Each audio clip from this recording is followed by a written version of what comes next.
దీపావళి అయితే వచ్చేస్తుంది కదండి. పాత ప్రమిదలను అయితే ఈ విధంగా అయితే క్లీన్ చేసుకోండి. జిడ్డు లేకుండా చాలా బాగుంటాయి కొత్త వాటిలాగా. అయితే నేను ఎప్పుడు ప్రతి ఇయర్ ఇలాగే చేస్తాను.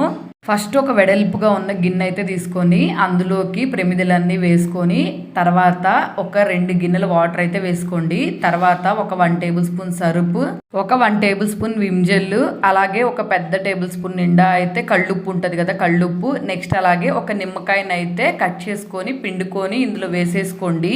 మనం వేసినవన్నీ ఒకసారి బాగా కలిసేటట్టు అయితే కలిపేసుకొని దీన్ని ఒక నైట్ అంతా పక్కన పెట్టేసుకోండి. నెక్స్ట్ డే మార్నింగ్ అయితే చూస్తే ఇట్లా ఉంటుంది. తర్వాత అయితే కొంచెం బ్రష్ పెట్టి కానీ లేకపోతే పీచు పెట్టి కానీ రుద్దుకున్నాం అనుకోండి. ప్రమిదల్లో అయితే నూనె పోసి దీపం వెలిగిస్తాం కదా, కాబట్టి ప్రమిదలు ఎక్కువగా జిడ్డుగా ఉంటాయి కదా. ఇలా చేసామనుకోండి ముందు జిడ్డేమీ లేకుండా నీట్గా అయితే క్లీన్ అవుతాయి. చూసారు కదా క్లీన్ చేసిన తర్వాత ఎంత బాగున్నాయో. ఇలాగా ఎక్కువ మోతాదులో మన దగ్గర ప్రమిదలు ఉన్నప్పుడు యూజ్ చేసుకోవచ్చు. చూసారు కదా ఫస్ట్కి అలాగే తర్వాతకి ఎంత డిఫరెన్స్ అయితే ఉందో. అలాగే మనం ప్రమిదలు కార్తీక మాసంలో కూడా యూజ్ చేసుకుంటాం కదా, కాబట్టి ఖచ్చితంగా ఈ టిప్ అయితే యూజ్ అవుతుంది. ఒకసారి మీరు యూజ్ చేయండి.